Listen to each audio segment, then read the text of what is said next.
Hi guys, if your microphone is causing crackling and noise in Discord on PC, I have a few solutions for this problem. Subscribe to Guy Mentory and let's go.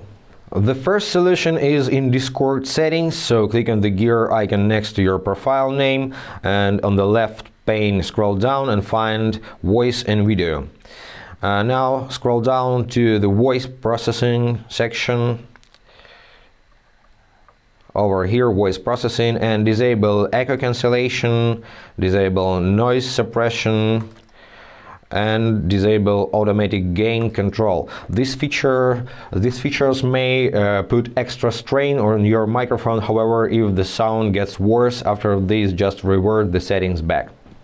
The second solution is in Windows settings. So hit the Windows key on your keyboard, find settings in the start menu, go to System, Sound, now find Advanced section and click on More Sound Settings to open the classic sound settings window.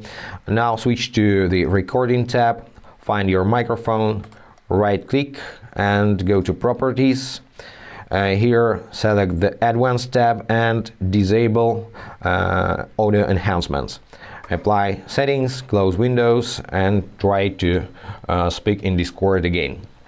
And one more solution is in Task Manager, so right click on the taskbar, run Task Manager, expand the left panel if it's minimized and go to Details. And now click on the search bar and start typing audio. You need this process, audio.dg.exe. Right click on this process and go to set priority to high, change priority, and one more time right click, set affinity, and disable all processors and enable CPU 2 or try core number 3, number 4 and so on. Click on OK. And also you can combine these methods, and I hope now your microphone is fine. Subscribe to Guy Mentory, hit the like button and be awesome. Bye guys.